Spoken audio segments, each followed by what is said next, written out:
The Vaughn Collective had conquered 17 star systems in the last decade.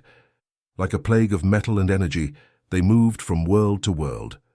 Their ships, black and sleek, filled the skies of each planet they targeted.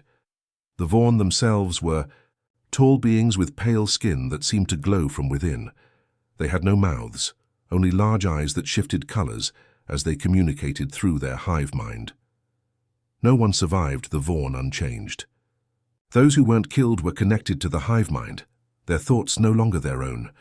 Their bodies altered with metal parts until they became new Vaughn. Each conquered world added more ships, more soldiers, more minds to their growing force. Captain Sun Kim stood on the bridge of the USS Defiant, Earth's newest and most advanced warship. At 43, Sun had spent 20 years in space, fighting small battles against pirates and settling disputes between colonies. But nothing had prepared her for this. The screen before her showed the last images from Proxima Centauri, Earth's closest stellar neighbor and home to over 3 million colonists. The Vaughn ships surrounded the main settlement, their weapons cutting through the colony's defenses like they were made of paper. Then the screen went black. Sun's hands gripped the rail in front of her chair. Her knuckles turned white as she squeezed harder, trying to control the fear rising inside her. Earth was next, everyone knew it.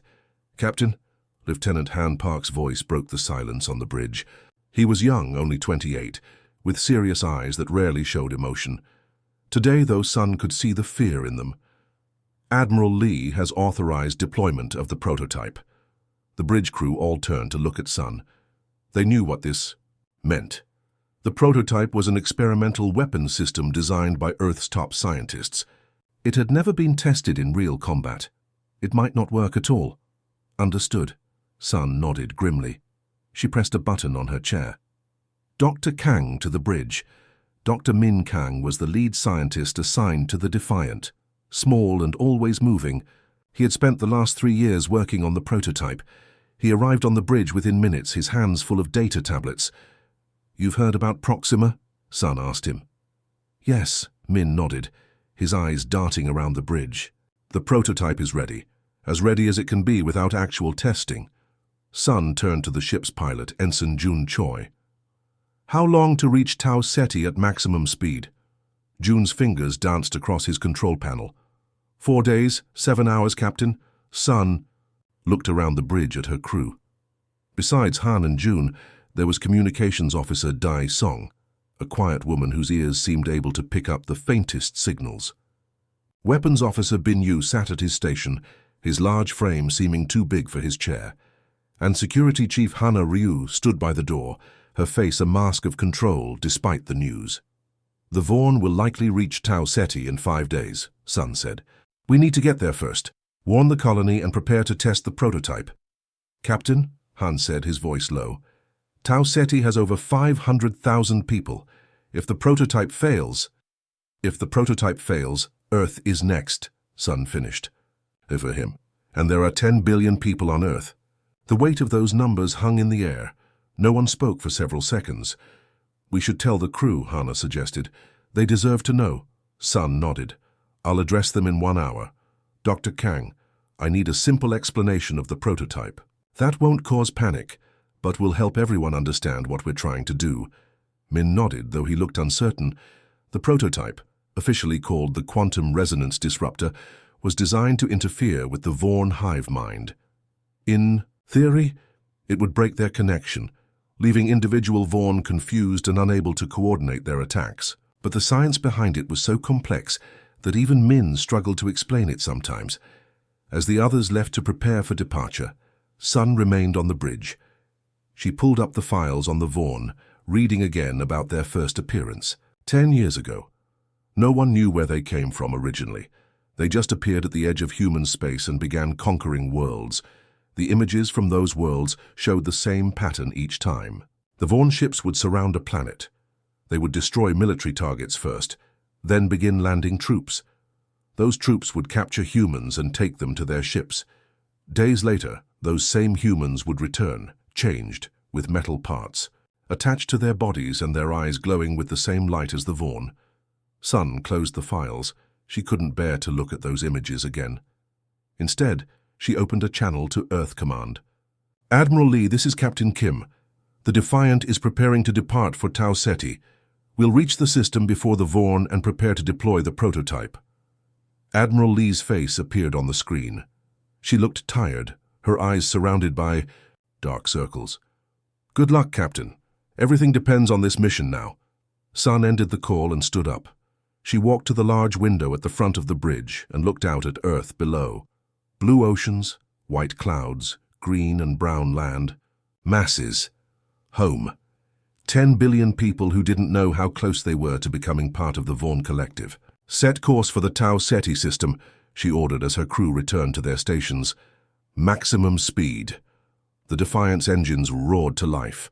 The sleek ship turned away from Earth and accelerated into the darkness of space, carrying with it humanity's last hope against the unstoppable tide. The Defiant dropped out of hyperspace at the edge of the Tau Ceti system. The ship shuddered as it slowed from faster-than-light speed to normal space travel. On the bridge, the crew leaned forward in their seats, eyes fixed on the main screen. What they saw made their blood run cold. The Vorn had arrived. 5 large, black ships hung in space around Tau Ceti's main colony planet. Dozens of smaller ships moved between them like insects around a hive. Even as the crew watched, more Vorn ships appeared, blinking into existence from their own version of hyperspace.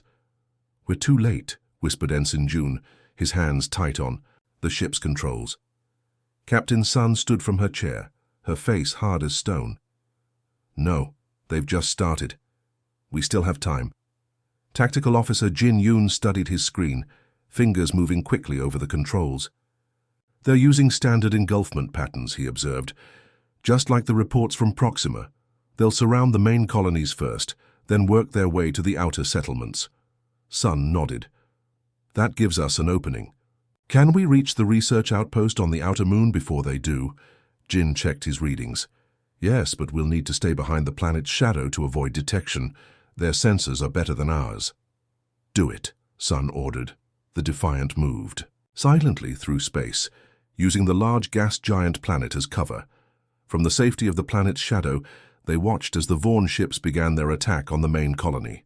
Beams of green light shot from the alien vessels, cutting through the colony's defenses. The crew watched in silence, their faces pale in the glow of their screens. "How many people live in the main colony?" asked Communications Officer Day. 400,000, replied Science Officer G. Lee quietly. "Most of the system's population." No one spoke after that. They all knew what would happen to those people. The same thing that had happened on 17 other worlds. The Defiant reached the small moon where the research outpost was located. Unlike the main colony, the outpost had no defenses at all. It was a simple collection of domes and small buildings, home to perhaps 100 scientists and support staff. "No Vorn ships in the area," reported Jin, "but they'll be here soon." Sun turned to Security Chief Hana. "Take a team down and evacuate anyone still there. You have 30 minutes. Hana nodded and left the bridge at a run. She returned 27 minutes later with 23 people, all that remained of the outpost's staff. The others, they learned, had left for the main colony 2 days earlier. As the refugees were settled in the ship's mess hall, Dr. Min moved among them asking questions. He returned to the bridge with one of them, a tall man with thick glasses and nervous hands.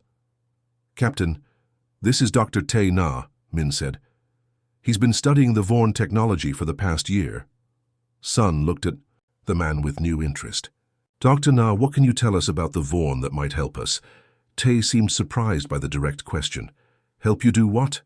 "Stop them," Sun said simply. Tae laughed, a short, harsh sound. "Stop them? No one stops the Vorn. They've conquered 17 systems. What makes you think you can do anything different?" Sun glanced at Dr. Min, who nodded slightly. "We have a weapon, a prototype. It might work against them, but we need more information." Tae's laugh died away. He looked at Sun, then at the other officers on the bridge. "A weapon? What kind of weapon?" "A quantum resonance disruptor," said Min, "designed to interfere with their hive-mind connection." Tae's eyes widened. You might be onto something. I need to show you my research." He turned to Sun. Is there somewhere we can talk? Somewhere with good computers? Sun led Tay and her senior officers to the ship's conference room. The large table in the center could display 3D images above its surface. Tay connected his data tablet to the table's systems, and soon the air above the table filled with complex diagrams and readings. "I've been studying Vaughn communication patterns," Tay explained, his nervousness forgotten as he became absorbed in his work. "Their ships, their soldiers, even the converted humans, they all connect to the hive mind through a specific quantum resonance frequency." He manipulated the display, zooming in on a particular pattern. "See this? This pattern repeats in all Vaughn technology. It's how they maintain their hive mind across vast distances." The officers looked at the display, but only Min and Ji seemed to understand what they were seeing. "Fascinating," murmured Min. "This matches our theories exactly." Ji Li's eyes widened as she studied the pattern. "Then their greatest strength could be their weakness," she said softly. Tay nodded eagerly. "Exactly. If you could disrupt this frequency somehow, we might be able to break their connection," finished Min. "Our prototype is designed to generate an opposing frequency that should cancel out the Vaughn signal." "In theory," added Sun. "We've never tested it against actual Vaughn technology." Tay looked at her with new respect. "You might actually have a chance," he said, "but you'd need to get close enough to their command ship for the disruptor to affect their entire fleet." "How close?" asked Sun. Tay hesitated. "Based on my reading, as within 10,000 kilometers." Jin whistled softly. "That's suicide range, Captain. Their weapons would tear us apart long before we got that close." Sun's face remained calm, but her mind raced with possibilities. "Maybe not," she said slowly. "If we can avoid detection long enough to get into position." An alarm sounded, cutting off her words. Jin rushed back to the bridge, the others following quickly. "Vaughn ships," he reported as they arrived. "3 of them heading for this moon. They'll be here in 15 minutes.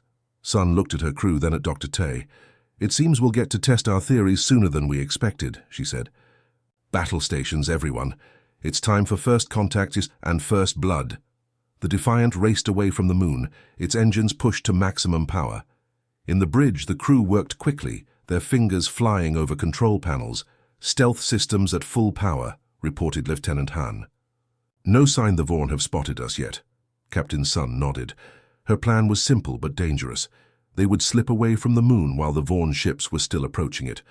By the time the aliens discovered the humans were gone, the Defiant would be safely in hyperspace, heading back to Earth with Dr. Tay and his valuable information.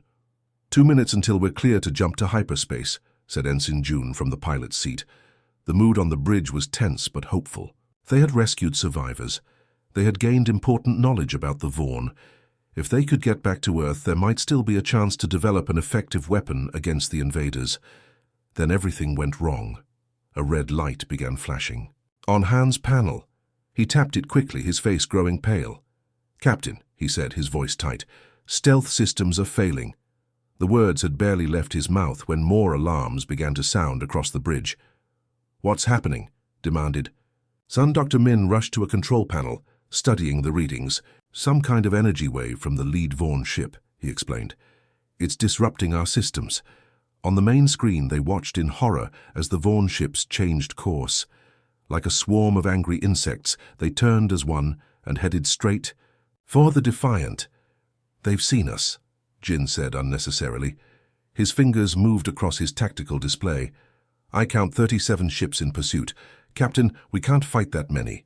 Sun's mind raced.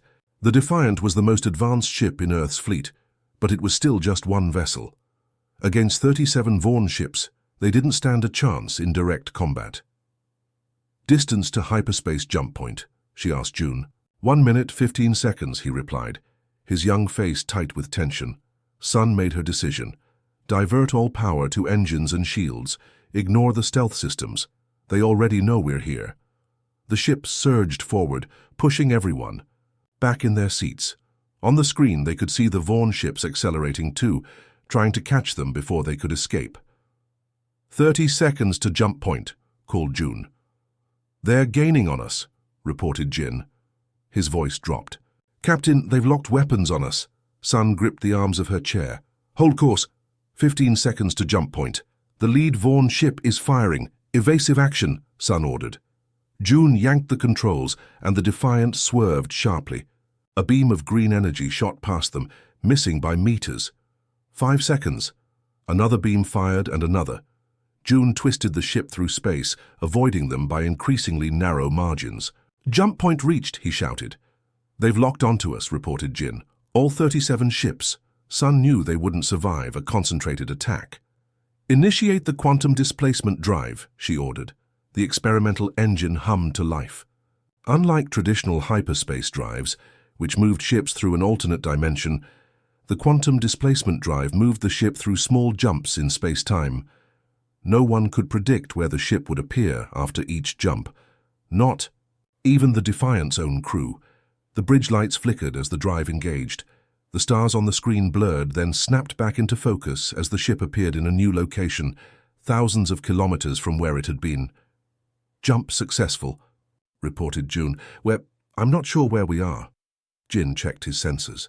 Still in the Tau Ceti system, but on the far side of the star from the Vaughn fleet. Sun allowed herself a small smile. How long until they find us? Not long, said Han grimly. They're already changing course. Sun turned to Dr. Min. How many jumps can we make? Min checked the engine readings and frowned. The displacement drive uses enormous power. Each jump drains our reserves. I'd say we have enough for 8, maybe 9 jumps before we're running on emergency power. Make each one count, Sun told June. Random patterns, maximum distance. The next hour was a deadly game of hide and seek. The Defiant would jump to a new location, remain there just long enough for basic systems to reset, then jump again before the Vaughn could attack. After each jump, the pursuing fleet would take slightly longer to find them, but they always did find them. How are they tracking us? Sun wondered aloud after the 5th jump. Dr. Tay, who had remained quiet until now, spoke up. The quantum displacement creates a unique energy signature. They've probably never seen anything like it before. It must stand out to their sensors like a beacon. Sun nodded. That made sense, and it gave her an idea. June, on the next jump, take us close to the gas giant in the outer system. Yes, Captain. The ship jumped for the 6th time, reappearing near a massive gas planet. Its swirling clouds of purple and blue gases filled the main screen. They're already changing course, reported Jin. They'll be here in minutes. Prepare for another jump, ordered Sun. But this time, I want to reappear on the far side of the gas giant, just above its atmosphere. June looked uncertain but nodded. The displacement drive hummed again, and the ship vanished, reappearing exactly where Sun had specified. But Vaughn had anticipated this move. As the Defiant reappeared, a green energy beam lanced out from the lead Vaughn ship, which had somehow managed to predict their location. The beam struck the Defiant's port side, sending the ship spinning. Sparks flew from control panels. The lights went out, then came back dimmer as emergency power kicked in. The artificial gravity flickered, causing everyone to float momentarily before being slammed back down. Damage report, Sun called over the noise of alarms. Port shield generators offline, reported Jin. Hull breach on decks 5 and 6. Emergency. Bulkheads holding. Engine power at 40%, added Min. One more jump, maybe 2 if we're lucky. Sun made a quick decision. Take us into the gas giant's atmosphere now. June looked at her in surprise. Captain, the pressure will crush us if we go too deep. Not as deep as all that, Sun said. Just enough to hide our energy signature. Understanding dawned on June's face. He turned back to his controls and guided the damaged ship down into the swirling clouds of the gas giant. As they descended, the ship began to shake. Outside, the view changed from black space to purple clouds, then deeper, violet as they continued down. The pressure is increasing, warned Min. Hull integrity at 87%. Level off, ordered Sun. Find us a stable pocket. June nodded, focusing intently on his controls. The ship continued to shake, but less violently as he found a layer of the atmosphere where they could maintain position. The Vaughn ships are searching for us, reported Han, who was monitoring communications. They're scanning the atmosphere, but they haven't spotted us yet. The gases are interfering. With their sensors, said Jin with satisfaction. "The Vaughn commander seems obsessed with capturing us specifically," said Han, still listening to the alien communications. "They've never encountered our displacement technology before. They're calling us the jumping prey." Sun leaned back in her chair, allowing herself to breathe normally for the first time in hours. They were safe, at least for the moment, but they were also trapped, damaged, and running out of options. She looked around at her exhausted crew. "We need to repair what we can," she said, "and then we need a plan to turn this situation to our advantage." The Defiant floated inside the thick purple clouds of the gas giant. Outside, strong winds and strange lightning struck around them. Inside, the crew worked non-stop to fix the damaged ship. In the engine room, engineers replaced burned circuits and welded broken pipes. The hull breach on Deck 5 had been sealed with emergency patches. Life support was working again, though the air still smelled of burned plastic. Captain Sun moved through the ship, checking on her crew and the repairs. Despite their situation, she felt proud. No one had given up. No one had panicked. They all knew what was at stake, not just their lives, but possibly the future of all humans. She made her way to the main engineering bay. The large room was filled with the sound of tools and urgent voices. In the center, Dr. Tay Na and Science Officer Ji Lee bent over a large piece of equipment that had been removed from its normal position.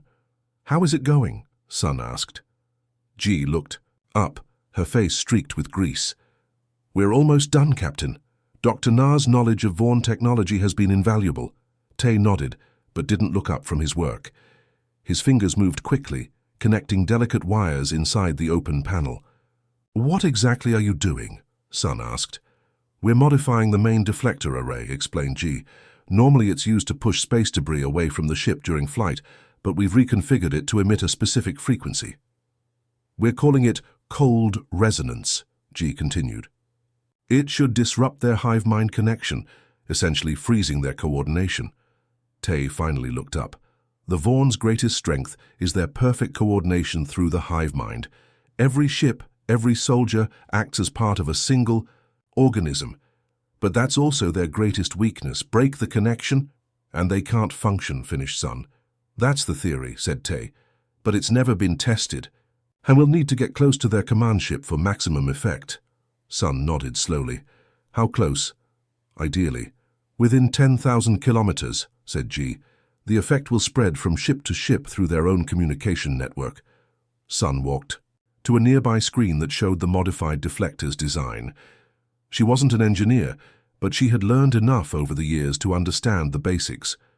What Ji and Tai had done was incredibly clever and incredibly risky. "Will it affect our systems too?" she asked. "No," said Tay. "We've specifically targeted the Vaughn quantum frequency. Our technology works differently." "How long until it's ready?" Ji checked her tablet. "Final calibrations will take about 20 more minutes." Sun's communicator beeped. "Captain, to the bridge," came Han's voice. "Urgent." Sun hurried back to the bridge. The main screen showed a view of the purple clouds outside the ship, but now there were small objects moving through them, metallic spheres about the size of a human head. "Vaughn probes," explained Han. "They're searching the atmosphere systematically. At their current rate, they'll find us in less than 30 minutes. Sun watched the screen thoughtfully. For hours, they had been running and hiding. The Defiant was damaged, her crew exhausted.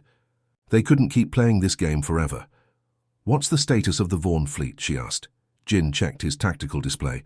"They've spread out around the planet, 32 ships in total. The other 5 must have returned to the colony." "And their command ship?" Jin highlighted one of the larger vessels on his display. "Here, directly above our position, about 50,000 kilometers up." Sun's mind raced. They could try another jump with the quantum displacement drive, but they might not have enough power for more than one more jump, and the Vaughn would just find them again, or they could try something completely unexpected. "How long until the deflector?" "Modifications are complete," she asked. "Ji says 15 more minutes now," replied Dr. Min from his station. "And our power levels? Life support and basic systems are stable. We have about 40% power in the main engines. The displacement drive has enough for one more jump, but that would drain everything else." Sun made her decision. She pressed the ship-wide communication button on her chair. This is the captain. In 15 minutes we will be leaving the safety of this gas giant. We will not be running away. Instead, we will be taking the fight directly to the Vaughn. She paused, letting her words sink in. Each of you joined Starfleet knowing the risks. Each of you has shown incredible courage during this mission. Now I'm asking for one more brave effort. If our plan works, we may save not just ourselves, but all of humanity. If it fails, at least we went down fighting. She released the button and turned to her bridge crew. Han, inform G and Tai of the plan. I want that deflector ready when we break atmosphere. Jin, plot the most direct course to the Vaughn command ship. June, prepare for emergency ascent at maximum thrust. The next 15 minutes passed quickly. Final repairs were made, systems were checked and double-checked. Crew members moved to their battle stations. The probes are getting closer, reported Jin. 2 kilometers and closing. G reports the deflector is ready, said Han. Sun nodded. Everyone strap in. June, take us up. Full power to engines. The Defiant's engines roared to life. The ship shuddered as it began to rise through the thick atmosphere. Purple gases gave way to lighter blues, then to the blackness of space. And there, waiting for them, was the Vaughn fleet. The alien ships reacted immediately, moving to surround the Defiant. Green targeting lights locked onto the human vessel. There. Charging weapons, reported Jin calmly. Hold course, ordered Sun. Head straight for the command ship. The Defiant shot forward, engines straining. On the screen, the massive Vaughn command ship grew larger. It was easily 10 times the size of the Defiant, shaped like a giant black arrowhead. They're hailing us, said Han in surprise. Put it through, said Sun. The screen changed to show a Vaughn. Its pale face had no mouth, just those strange color-shifting eyes. When it spoke, the sound seemed to come from everywhere at once. Human vessel. You have displayed unusual abilities. You will be studied before absorption. Sun didn't reply. She checked the distance to the command ship. 20,000 kilometers. 15. 10. The alien ships moved closer, their weapons fully charged now. They could destroy the Defiant with a single coordinated attack. Captain... Jin's voice was tense. Hold steady, Sun replied. Just a little closer. The Vaughn commander spoke again.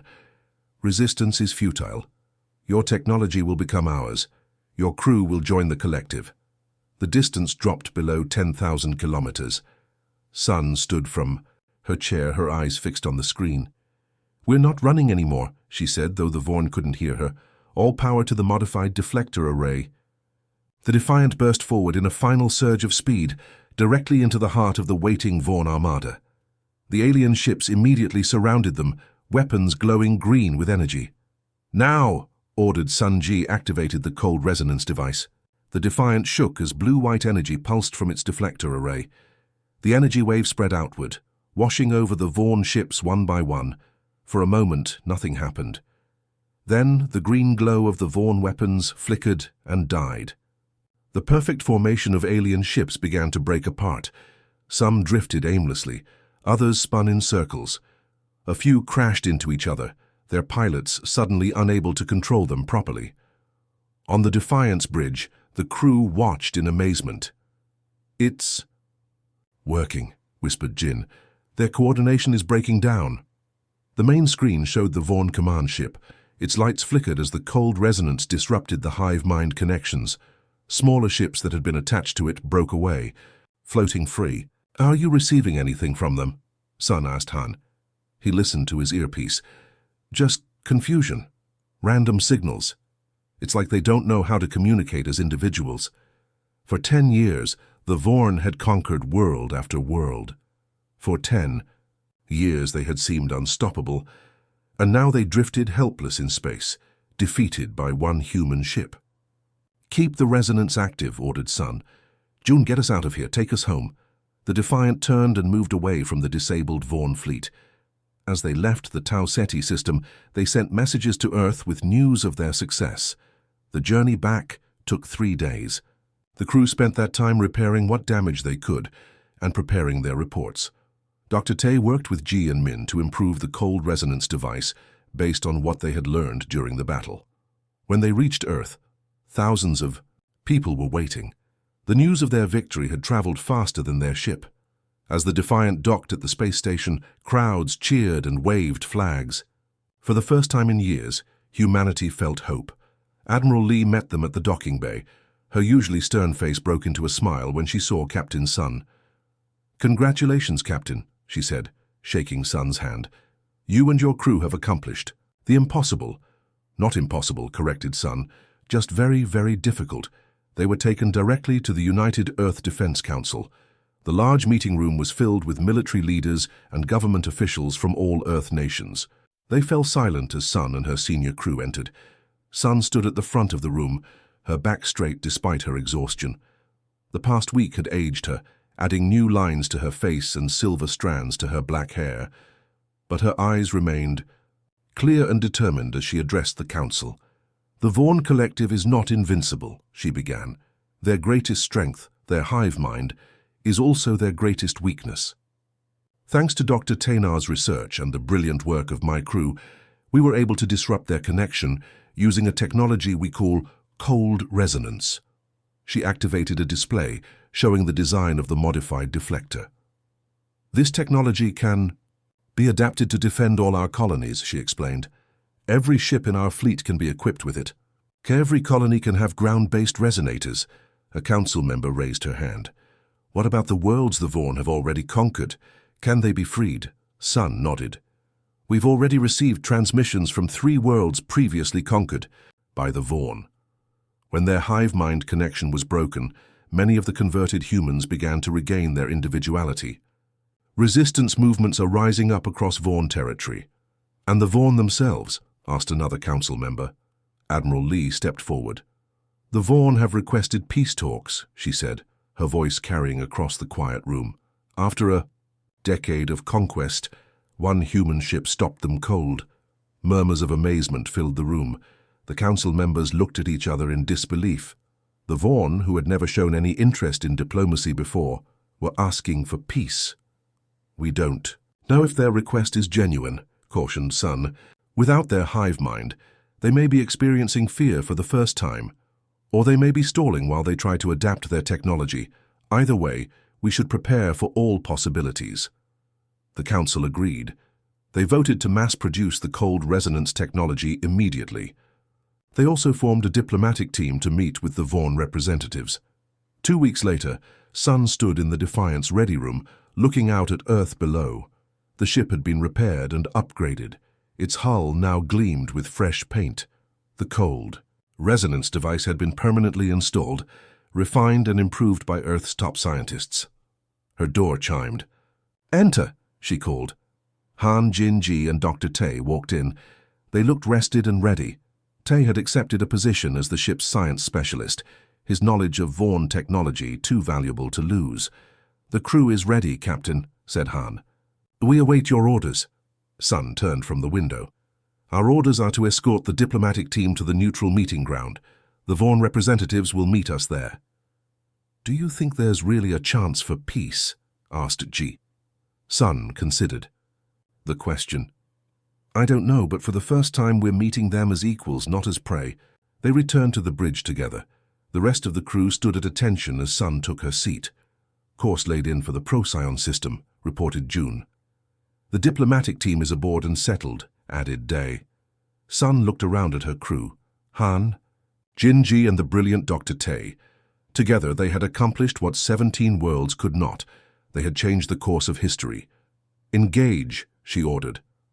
As the Defiant pulled away from Earth, Sun knew that humanity would no longer be prey in the galaxy. They would be protectors, and whatever came next, they would